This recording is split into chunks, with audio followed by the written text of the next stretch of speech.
Hello तो guys, हम आ गए हैं एक और व्लॉग लेके। लेकिन ये व्लॉग बड़े दुख के साथ बनाना पड़ रहा है। आप ये जो सामने चूज़ा देख रहे हैं, ये इतना बड़ा नहीं है, 3-4 महीने का चूज़ा है, लेकिन इसका आप हाल देखें। और ये अरसलान लेके आया है, वो अरसलान बताएगा कि किस तरह ये उसके पास आया है और ये कहाँ से आया है। हम आपको इसकी पूरी स्टोरी बताते हैं।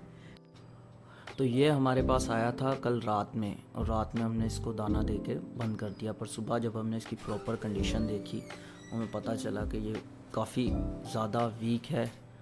इसका जो राइट हैंड साइड का बाजू था वो पूरा फ्रैक्चर हो चुका था, क्योंकि जो बच्चे होते हैं उनकी कलियां ना खून होता है उनमें, तो वो कलियां खींच दी गई, बिल्कुल कच्ची कलियां जो है ना इसकी खींची हैं, तो इस वजह से इसका अंदर ही ब्लड होके सारा पर के अंदर ना जमा हो गया था वो खून। इसके तो विंग्स में ब्लड क्लॉट्स तो बने हुए ये हैं सारे। थोड़ी देर पर ज़्यादा चलाता था, उसके बाद इसके बाजू से खून आने लग जाता था। तो हमने इसको ज़्यादा तंग नहीं करना चाह रहे थे, पर ये जब हमें मिला काफ़ी ज़्यादा वीक, अपने पैरों पर बिल्कुल खड़ा भी नहीं हो पा रहा था, और खाया भी इसने बहुत स्पीड में, मतलब बहुत टाइम से जैसे नीड हो। तो ये काफ़ी वीक था, बकाया रिकवर भी हो रहा है। जितना वीक था उतना ही जल्दी ये रिकवर हो रहा है। उम्मीद करते हैं कि ये ज़्यादा जल्दी रिकवर होगा। इसकी अपडेट हम करते रहेंगे आपसे।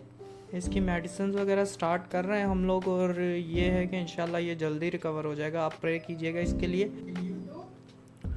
तो ये हमारे पास आया कैसे? ये हमारे पास आया रशीद भाई के पास। हमारे सामने पान शॉप में है रशीद भाई, उन्होंने ये हमें दिया और कहा कि ये अपने पास ले जाओ। उस टाइम पे उन्होंने हमें कुछ भी नहीं बताया कि ये आया कहाँ से या कैसे। इन्होंने कहा कि ये काफ़ी वीक है तो इसको ले जाओ। तो ये हम घर लेके आ गए। तो जब मैंने बाद में उनके पास गया और उनसे पूछा कि ये कहाँ से आया, तो उन्होंने मुझे इसकी स्टोरी बताई कि ये उन्होंने बच्चों से लिया था। बच्चों के पास ये था, बच्चों ने इसके कमर के ऊपर से रस्सी बांधी हुई थी और इसको घसीट रहे थे। सही है, ये किसी का शायद पालतू हो सकता है, जो किसी ने चुरा लिया हो, या ये किसी ने पाला है। और पाला, मुझे लग नहीं रहा इसकी कंडीशन से कि ये किसी नॉर्मल बंदे ने पाला है। मतलब अच्छा, सेहत का अच्छा था ये, और फिर वीक हुआ है, इसका पता चल रहा था। तो जब मैंने इसको देखा तो समझ गया था मैं कि ये किसी अच्छे घर का है, पर ये इनके पास है। बच्चों ने इसकी बहुत बुरी हालत की हुई थी। इसको रस्सी बांध के इसकी कमर से इसको खींच रहे थे और आपस में लड़ रहे थे कि ये मैं ले जाऊंगा, मैं ले जाऊंगा। इसी दौरान शायद इसके सारे पर भी उतरे हैं और इसके बाजुओं से खून भी आ रहा है। अगर देखें, आप अपने बच्चों को कोई भी चीज़ दिलवाते हैं तो इस तरह ना दिलवाएं कि वो एज अ टॉय है। उनके साथ उसकी अटैचमेंट्स होनी चाहिए बच्चों की, उसके साथ वो रिलेट करें खुद को, उसकी केयर करें, केयर करना सीखें, और इमोशंस हों बच्चों में। एज अ टॉय वो उसको प्रिटेंड करेंगे तो कुछ टाइम के बाद तो वो मर जाएगा या कुछ भी होगा तो उसको नहीं पता चलेगा। इसमें इनमें भी जान है, ये भी ज़िंदा हैं। इनकी केयर करना सिखाएं, इनसे प्यार करना सिखाएं। जैसे आप अपने बच्चों की केयर करते हैं, ऐसे ही अपने बच्चों को भी आगे सिखाएं कि इन चीज़ों की केयर करें। तो अगर आप ये चीज़ें नहीं कर सकते और इन चीज़ों को टाइम नहीं दे सकते तो ये चीज़ें ना लें। इससे बेहतर है आप कोई खिलौना दिलाएं, ताकि वो कोने में पड़ा रहे, तो उसको टाइम ना भी दो तो चल जाए। ये बहुत अच्छी बात की अरसलान तुमने। ये जो है ना, आजकल बच्चे, मुझे समझ नहीं आ रहा कि मतलब किस तरह सोच रहे हैं, किस तरह काम कर रहे हैं। ये तो आप माँ बाप की जिम्मेदारी है कि बच्चों को आप सिखाएं, इमोशनली कनेक्ट करें किस तरह। अगर नहीं है आपके बच्चों में वो चीज़, वो किसी चीज़ के साथ कनेक्ट नहीं हो पा रहे, तो आप उनको ये चीज़ें ना लेके दें। आप भी नहीं पाल सकते तो इसको बिल्कुल ना रखें। इस चीज़ का शौक़ तभी करें जब आप उनकी केयर कर सकते हैं। ये इनको केयर की ज़रूरत होती है। आप इनको देखना पड़ेगा, सुबह शाम आपको इनको चेक करना पड़ेगा दाना, फिर आपको ये चेक करना है इनको फीवर तो नहीं है।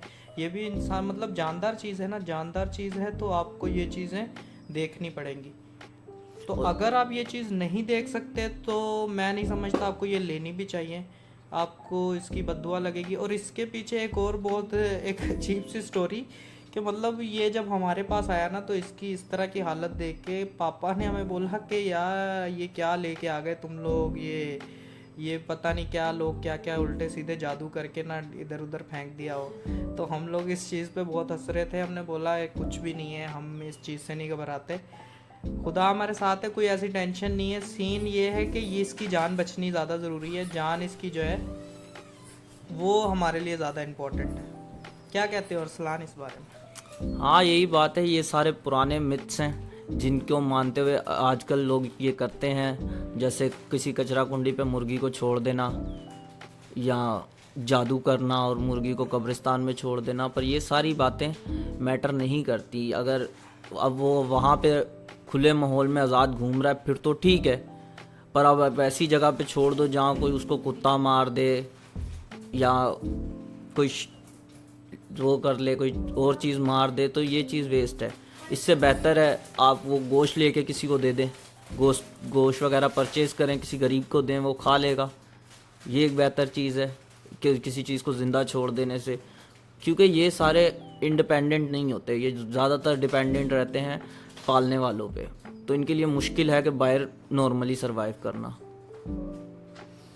इस वीडियो में ज्ञान कुछ ज़्यादा हो गया, लेकिन जो है ये बातें हैं रियलिटी। आप इस चीज़ के बारे में सोचें, देखें। इसको अभी हम कोशिश करेंगे रिकवर करने की। अगर ये बच गया, दुआ करें कि अगर ये बच जाता है तो बहुत अच्छी बात है। तो ये खूबसूरत चीज़ है। आपको अभी इसकी हालत ऐसी हो चुकी है कि हमें इसको देखा नहीं जा रहा है, क्योंकि ये बहुत ज़्यादा इंजर्ड है।